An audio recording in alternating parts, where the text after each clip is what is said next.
¿De qué estamos hechos? Javier Solís nos dice que somos sombras nada más. La física nos dice que somos casi sombras nada más. El espacio entre nuestros átomos nos revela que prácticamente somos vacío.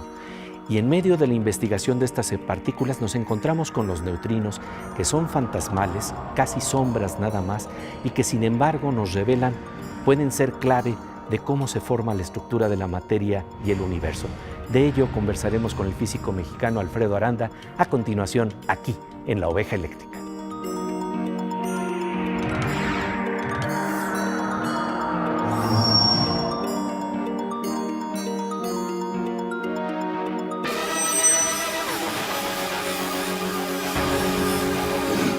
Bienvenidos a la Noche Cósmica de La Oveja Eléctrica, el programa de ciencia y pensamiento de Canal 22, que en esta ocasión nos habla de algo muy extraño.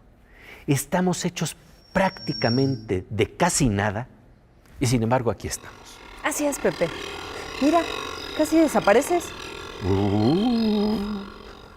Casi somos fantasmas, pero con cuerpo, con un poquito de masa. Tú tienes una imagen que ilustra perfectamente eso. Sí, fíjate, pensemos que tenemos unos lentes hipotéticos para apreciar el nivel de partículas subatómicas. La imagen que tendríamos estaría dominada por un espacio casi vacío, una pura nada rociada de partículas diminutas e impensables. Los electrones alrededor de los núcleos del átomo están separados de ellos por distancias cientos de miles de veces mayores que su propio tamaño. El físico Arthur Eddington decía que desde esta perspectiva, nuestros cuerpos están dominados por el vacío. Así, Javier Solís tenía razón. Somos sombras nada más.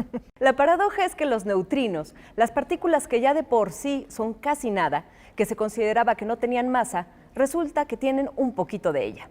Es fascinante la historia detectivesca de cómo se investigaron estas misteriosas propiedades de los neutrinos. Pepe Gordon conversó con un gran experto en investigación de estas partículas, el físico Alfredo Aranda de la Universidad de Colima, quien participa en el laboratorio del Fermilab en Chicago, en uno de los proyectos internacionales más importantes que parecen ser clave para entender la conformación del universo.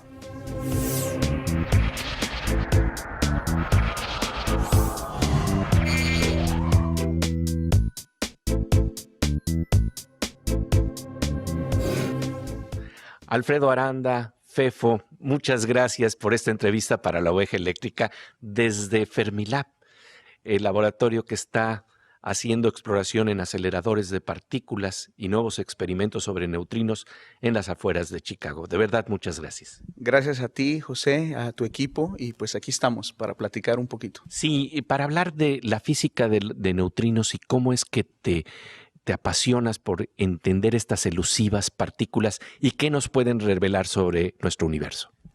Es una pregunta, tema muy interesante. Lo que yo te diría con respecto a los neutrinos es que desde que yo empecé a estudiar la licenciatura en física, por cuestiones de gusto, que muchas veces es difícil explicar por qué, me empezó a interesar la física que llamamos fundamental. La que trata de alguna manera de dar respuesta a preguntas de dónde somos, de qué estamos hechos, por qué estamos aquí, ese tipo de preguntas. Cuando me doy cuenta de que la física intenta irse a tratar de discutir esos temas, me empieza a llamar la atención. Que estaban antes en el terreno de la filosofía. Desde luego, la filosofía natural fue la predecesora de la ciencia contemporánea. Son preguntas universales incluso antes de la filosofía. Esos se llaman universales porque seres humanos de cualquier parte del planeta nos hemos hecho esas preguntas. Entonces, el saber que había alguien dentro de la ciencia, en este caso la física, que como que le daba por ahí, me llamó mucho la atención y así llegué a lo que llamamos física de partículas, que es un nombre que quiere decir muchas cosas, pero yo lo resumiría en que trata de contestar, de investigar, de explorar cuáles son los elementos básicos que se requirieron para tener el universo que tenemos. Y los neutrinos, como su nombre lo indica, neutros y pequeños, es el diminutivo italiano, tienen una masa muy pequeña. Además de eso, tienen otras características relacionadas en su interacción que los hace importantes en varios escenarios. Está el escenario experimental, que es cómo detectar estas cosas que son tan difíciles de interaccionar, Que casi no tienen masa. que casi no tienen masa, que de hecho durante mucho tiempo pensamos y supusimos así matemáticamente que no tenían masa, construimos nuestras teorías suponiendo que no tenían masa, y luego empezamos, cuando logramos descubrirlos, detectarlos, empezamos a ver que había ahí unas cositas raras en lo que observábamos y resultó ser masa, Sí. pequeñísima.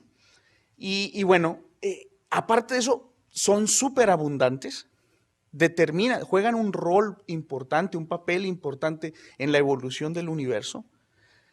Constantemente nos están atravesando, son producidos por todo lo que tenga que ver con radioactividad, el sol, un plátano, el potasio que tenemos en nuestros huesos, obviamente el mismo planeta produce neutrinos porque tiene elementos radioactivos en su corteza y en el centro, y desde luego las estrellas.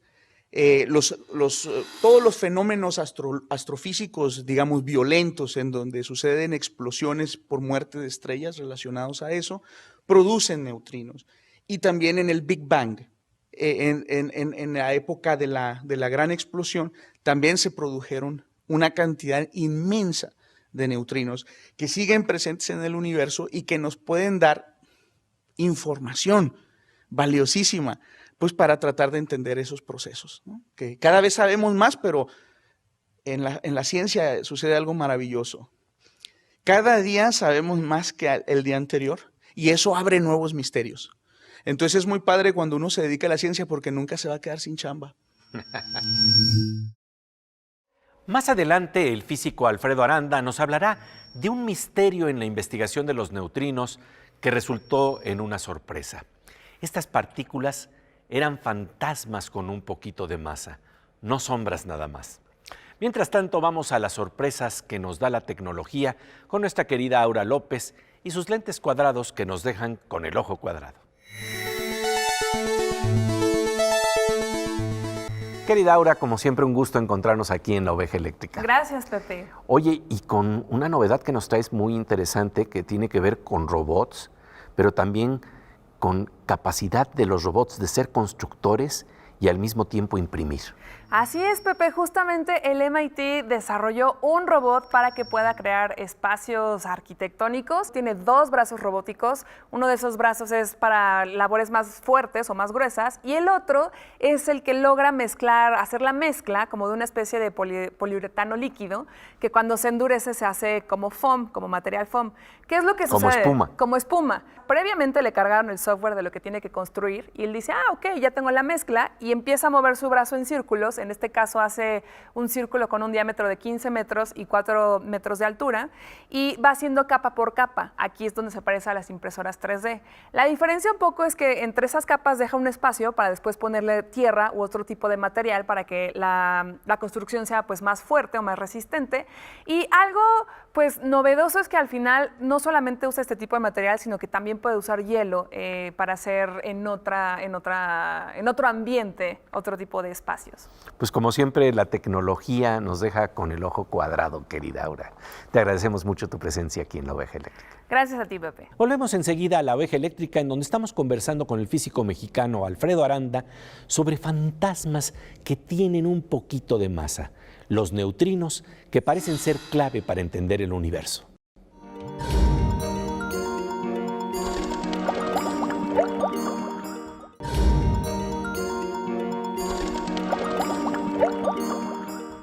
Como de rayo, estamos de regreso en la noche cósmica de La Oveja Eléctrica, en donde estamos investigando de qué estamos hechos. Y resulta que somos casi nada, pero pues es una nada inteligente que le hace sus preguntitas al universo. Y entre esas preguntitas destacan las que hacen los físicos sobre las propiedades fantasmales de los neutrinos. ¿Por qué, por ejemplo, cuando se debían de detectar 100.000 millones de neutrinos que se suponían sin masa, solo se detectaba una tercera parte? ¿Por qué no salían las cuentas? Pepe Gordon conversa con el físico mexicano Alfredo Aranda de la Universidad de Colima sobre cómo la ciencia resolvió este enigma.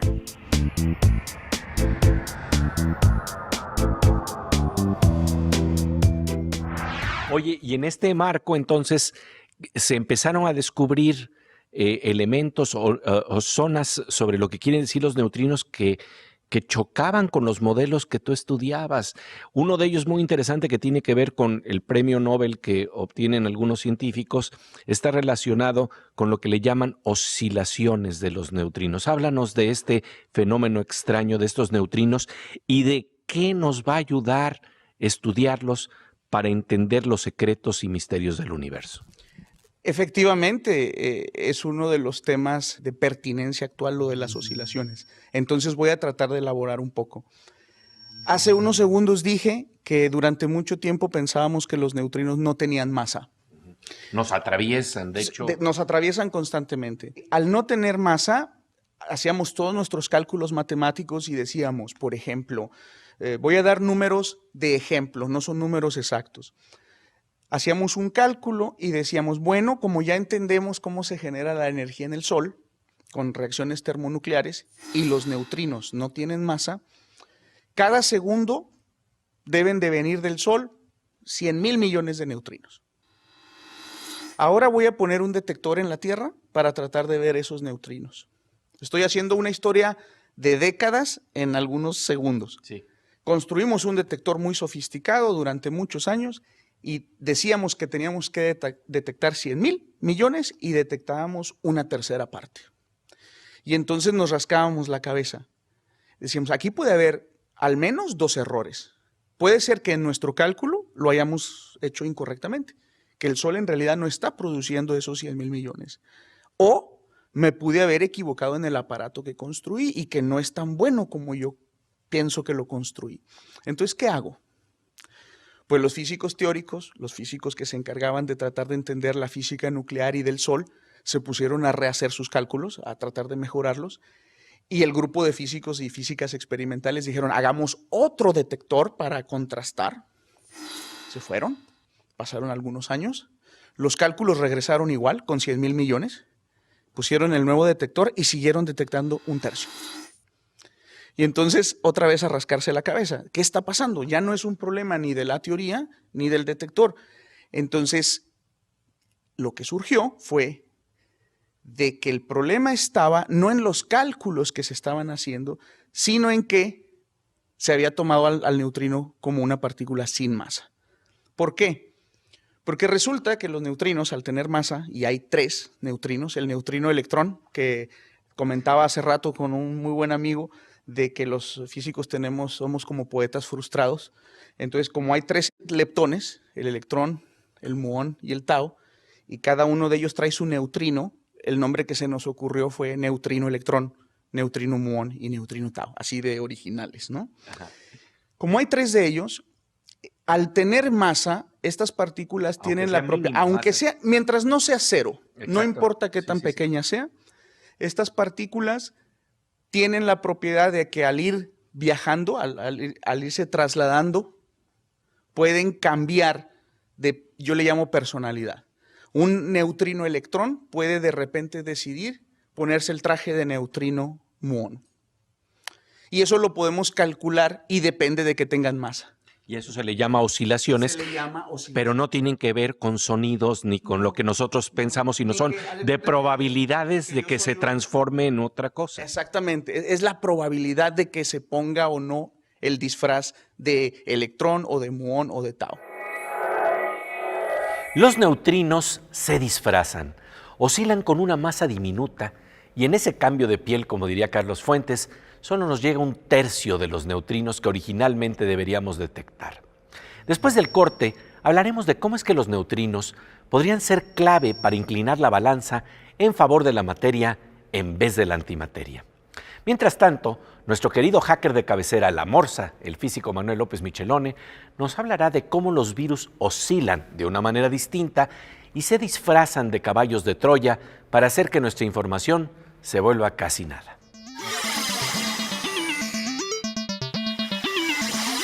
Pues querido Morsa, un gusto encontrarnos aquí en La Oveja Eléctrica. Gracias, Pepe.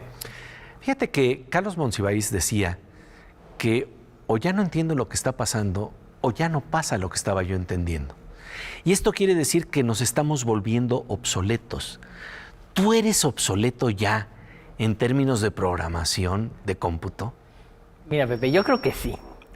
Sí, yo creo creo que sí. Lo que ha pasado en los últimos años es que se viene una revolución de redes neuronales. Todo aquel que no haga redes neuronales está obsoleto.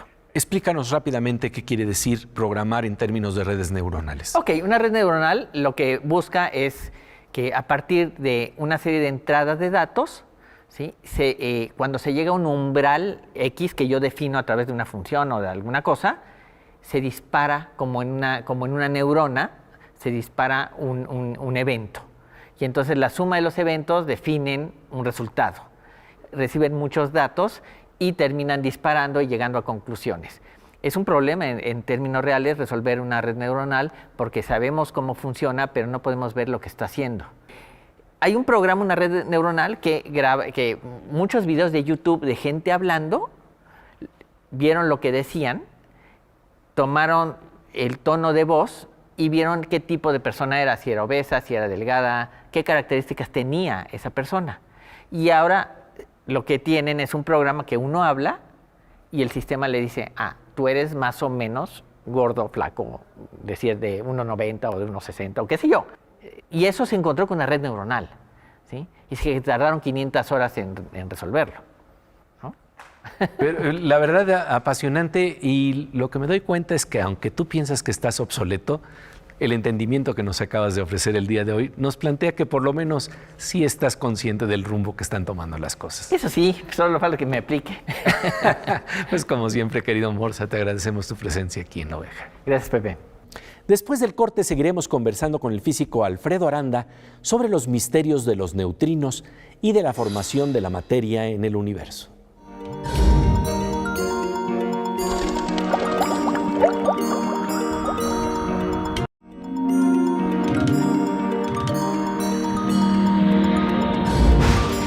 Como de rayo, estamos de regreso en la noche cósmica de La Oveja Eléctrica, que hoy se pone su cachucha de filósofa, que de mano de la ciencia se pregunta de qué estamos hechos y nos dice con cierto humor que no somos nada, o más bien que somos casi nada.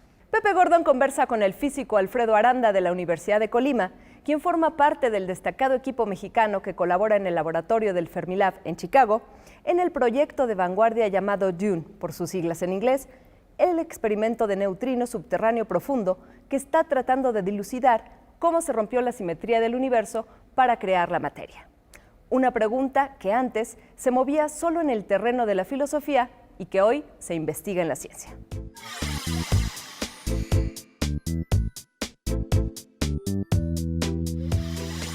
Háblanos, pues, de la importancia de este experimento que se está llevando a cabo aquí en Fermilab, en Chicago, a las afueras de Chicago, que se llama el experimento de neutrino subterráneo profundo. ¿De qué se trata y cómo vamos a poder detectar mejor los neutrinos y qué paisajes del universo y de la naturaleza nos pueden abrir? Cómo no, con mucho gusto. Además de que lo hago con muchísimo gusto porque es algo en lo que estamos involucrados en México, varias instituciones, Colima, una de ellas, la Universidad de Colima, la Universidad de Guanajuato, el CIMBESTAB, probablemente pronto la UNAM, y esperamos que más colegas de México se puedan unir a esta empresa científica, a esta gran idea. Fermilab es un acelerador. Tiene un acelerador de protones. Un complejo de aceleradores de partículas. Así es, impresionante, que ya tiene muchos años en funcionamiento. Antes de esta fase de DUNE, que son las siglas de lo que tú experimento dijiste, de ¿no? neutrinos. Sí. Exactamente, DUNE. Sí. Antes de DUNE, Fermilab chocaba protones y antiprotones para estudiar también buscando el Higgs, que eventualmente se encontró en el CERN, pero aquí se descubrió el top quark. Muchas cosas han sucedido aquí y también ha habido muchos mexicanos participando en esas épocas en Fermilab. En esta nueva época del Fermilab, Estados Unidos, junto con apoyo de la comunidad internacional, decidieron enfocarse a la física de neutrinos para los siguientes 20, 30 años. Utilizando el acelerador de Fermilab, la intención es producir un haz de neutrinos, chorro, torrente, sí, también le llamamos haz, el más nutrido que pueda existir, hecho por el ser humano, y con una cierta energía muy característica. Que parte del acelerador de partículas que está presente aquí en Fermilab en Chicago. Sí, exactamente.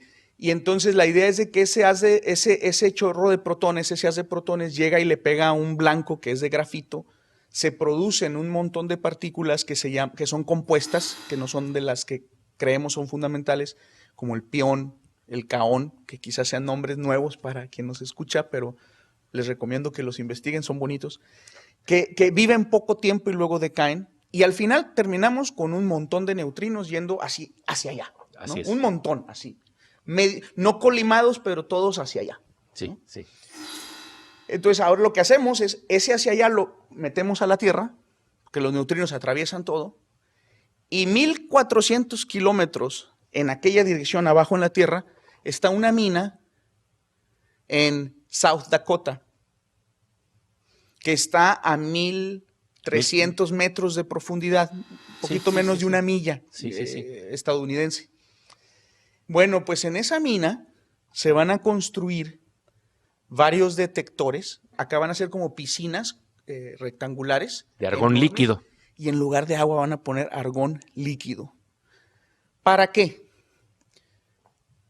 Para que los neutrinos controlados, no los que vienen del Sol ni los de la atmósfera, Los que se crean que se crean aquí, que se puede desde manipular Fermilab. la energía, la intensidad, los mandemos para allá y los estudiemos para medir con muchísima mayor precisión algunos de los parámetros que nos hablan de las oscilaciones, como por ejemplo uno muy importante que se llama el parámetro de violación de CP. Otra vez un nombre medio oscuro, seco, pero en realidad es maravilloso lo que está detrás de él. Violación de CP. CP la C es por conjugación de carga, que significa la simetría de cambiar una partícula por su antipartícula. Y la P, la simetría de paridad, que es como cuando te ves en un espejo y tu mano derecha se convirtió en la izquierda. Son simetrías y violaciones de que se violan esas simetrías en la naturaleza. Queremos ver si eso sucede con los neutrinos. Porque si hay esa sería clave para entender cómo se da la preeminencia de la materia en vez de antimateria en el universo. Le diste del clavo. O sea, si nosotros logramos medir eso y ver que está presente en los neutrinos, nos va a abrir una ventana más de información para tratar de atacar ese problema al cual acabas de aludir, el de por qué hay materia y no antimateria en el universo. Pues Fefo, de verdad te agradecemos mucho Muchas gracias. esta conversación para la Oveja Eléctrica, tu trabajo y la idea de que este conocimiento pueda ser compartido porque puede despertar tal vez la llamita que tú tienes en tu interior en otras tantas mentes que también están tratando de sondear el universo, de descubrir de qué estamos hechos, de descubrir el asombro que implica investigar la naturaleza. Muchísimas, muchísimas gracias. Gracias a ti, a tu equipo y la oportunidad de platicar. En el principio era la simetría, y la balanza entre materia y antimateria se inclinó a favor de la materia. Los neutrinos podrían ser la pluma que derrumbó al camello en esta apasionante historia de las primeras partículas del universo. El físico mexicano Alfredo Aranda forma parte de la investigación de este fascinante relato contemporáneo del cosmos que nos invita al asombro y a una reflexión que es de todos y para todos. Pasamos ahora a los relatos que nos deja el ojo de la poesía en las imágenes que nos da la ventana de la ciencia con nuestra querida compañera Miriam Moscona. Pues querida Miriam, encantados de darnos cita en la noche cósmica de la Oveja Eléctrica. Es un gustazo, Pepe. Y en esta noche cósmica, ¿qué podría aparecer por aquí? No, en pues, este escenario. ¿Cómo fíjate. ves? Te voy a contestar con una pregunta. ¿Te acordarás de un programa que pasaba en la televisión cuando éramos chavitos que se llamaba Mi Marciano Favorito? Por supuesto. Bueno, creo que había una fantasía entre los chavitos entonces de que un marciano estaba medio chiflado y andaba por el mundo con unas como antenitas verdes, ¿no? Y yo creo que estábamos muy lejos de un conocimiento más puntual.